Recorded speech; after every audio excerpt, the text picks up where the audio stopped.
ओम नमः शिवाय दोस्तों, धार्मिक सुरभि चैनल में आप सभी का स्वागत है। आई होप कि आप सभी बहुत अच्छे से होंगे। हम सब के मन में ये होता है कि जब हम पार्थिव शिवलिंग का निर्माण करते हैं तो हमको वो समय क्या हो जब हम पार्थिव शिवलिंग का निर्माण करें। तो देखिए, सबसे पहली बात, सावन का महीना शुभ होता है। आप 4 पहर की भी पूजा महादेव की कर सकते हैं, लेकिन प्रदोष काल जो होता है महादेव के लिए सबसे शुभ समय होता है। तो प्रदोष काल में अगर आप पार्थिव शिवलिंग का निर्माण करके पूजा करते हैं तो आपको विशेष फल देखने को मिलते हैं। इसके अलावा जब आप पार्थिव शिवलिंग का निर्माण करें तो महामृत्युंजय मंत्र का जाप अवश्य करें। चाहे आप 11 बार करें, 21 बार करें, अपने जितना आपके पास समय हो उस अकॉर्डिंग आप ज़रूर करें महामृत्युंजय का जाप, क्योंकि महामृत्युंजय मंत्र का जाप जो है धन समृद्धि भी दिलाता है, रोगों से मुक्ति भी दिलाता है और आपके सभी संकटों को भी दूर करता है। देखते हैं कि पूजा की थाली में मैंने क्या क्या लिया है। यहाँ पर शमी पत्र ले लिया है, अबीर ले लिया है, गुलाल ले लिया है, सफ़ेद कोई मिठाई आप ले सकते हैं। मैंने यहाँ पर बताशे लिए हैं, साथ ही अक्षत ले लिया है, अखंड जो होता है, जनेऊ लिया है मैंने सफ़ेद, और कलावा के वस्त्र लिए हैं मैंने, इत्र लिया है, धूप बत्ती लिया है, भांग लिया है, पीला चंदन लिया है, भस्म लिया है, कुछ फूल ले लूँगी। देखिए, फूल आपको जो भी मिले सफ़ेद होना बहुत ज़रूरी है, चाहे वो आंकड़े का हो, धतूरे का हो, जो भी हो वो आपको लेना बहुत ज़रूरी होता है, ठीक है। सफ़ेद दूध कच्चा जो होता है गाय का, वो आप उससे भी उनका अभिषेक कर सकते हैं। साथ ही अगर बहुत दिक्कत है, बहुत परेशानी है और आपके पास पर्याप्त समय है तो आप दूध, घी, गन्ने का रस, जितनी भी चीज़ें भगवान को अभिषेक करने के लिए चाहिए होती है, सबसे आप अभिषेक कर सकते हैं। कुछ मैंने दक्षिणा रख ली है, सफ़ेद चंदन रख लिया है, गोल बाती का दीप रख लिया है देसी घी का, इसके बाद फूल रख लिए हैं, फल रख लिया है, और आप चाहें तो धतूरा भी चढ़ा सकते हैं। अगर आपको मिल जाए तो आप धतूरा भी चढ़ा सकते हैं, और बेलपत्र होना बहुत ज़रूरी है। काला तिल आप चढ़ा सकते हैं। तो यहाँ पर मैंने जो मेरे पास इतनी सामग्री थी वो मैंने पार्थिव शिवलिंग की पूजा के लिए लिया है। लेकिन अगर आप प्रदोष व्रत वाले दिन शिवलिंग की पूजा वहाँ पर करते हैं बेलपत्र के पेड़ के नीचे या तो शमी पत्र के पेड़ के नीचे, तो आप श्रृंगार की सामग्री भी रख सकते हैं, क्योंकि शिवलिंग जब आप पूरा शिवलिंग बनाते हैं तो उसमें क्योंकि माता पार्वती भी होती हैं, गणेश जी भी होते हैं, कार्तिकेय जी भी होते हैं, तो आप श्रृंगार का सामान भी प्रदोष व्रत वाले दिन रख सकते हैं। लेकिन क्योंकि मैं सिर्फ यहाँ पर ये देखिए लिंग बना रही हूँ, तो मैं सिर्फ वही चीज़ें चढ़ाऊँगी जो भोलेनाथ को चढ़ती हैं।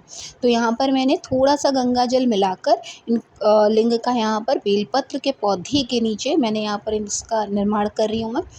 अब आपसे बात करेंगे कि क्या क्या चीज़ें ऐसी हैं जो हम जिसको चढ़ाते हैं तो हमें सबसे ज़्यादा लोगों को आर्थिक तंगी होती है, दिक्कत होता है। तो देखिए, जब आप अभिषेक करें ना तो आप कमलगट्टे से अभिषेक कर सकते हैं, शुद्ध जल से। सिर्फ अगर आप अभिषेक करते हैं गंगा जल मिलाकर तो आप उसमें एक कमलगट्टा डाल दीजिएगा, और ऐसा आप हर प्रदोष करते हैं और हर सोमवार करते हैं तो आपकी आर्थिक तंगी आप देखेंगे धीरे धीरे दिख करके दूर होने लगेगी। तो यहाँ पर मैंने गंगा जल से अभिषेक करी हूँ। गंगा जल से अभिषेक करने से आपको मोक्ष की प्राप्ति होती है। दूध से जब आप अभिषेक करते हैं तो घर में खुशहाली आती है।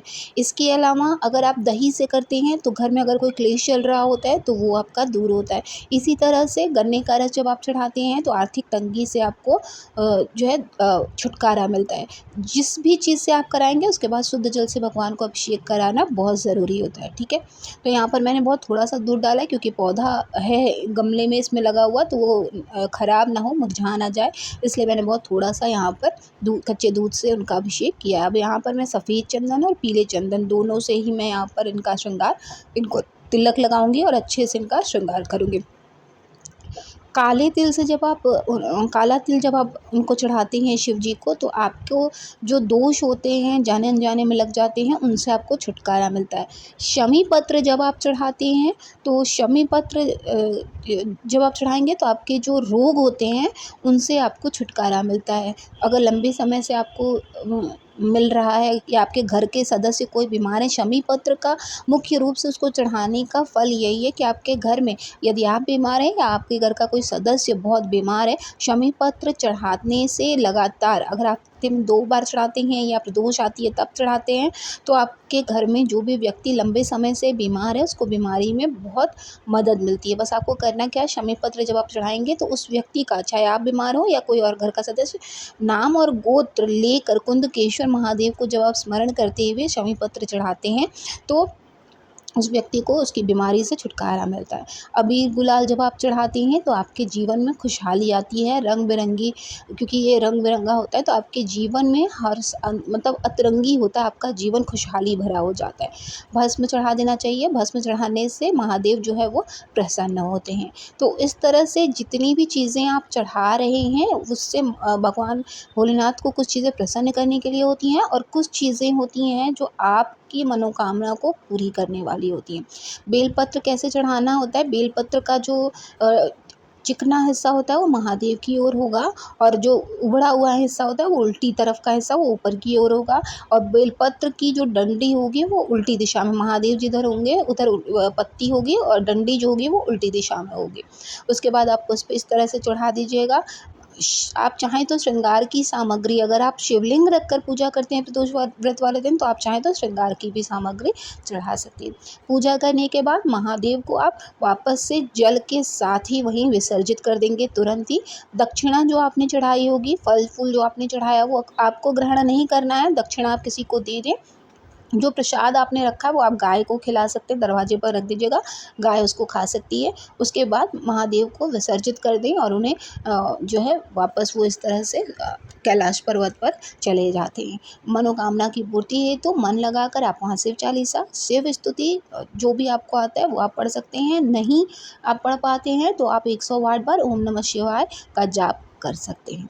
इस तरह से बहुत सरल साधारण तरीके से मैंने यहाँ पर बेलपत्र के पेड़ के नीचे महादेव की पूजा की है शिवलिंग का निर्माण करके।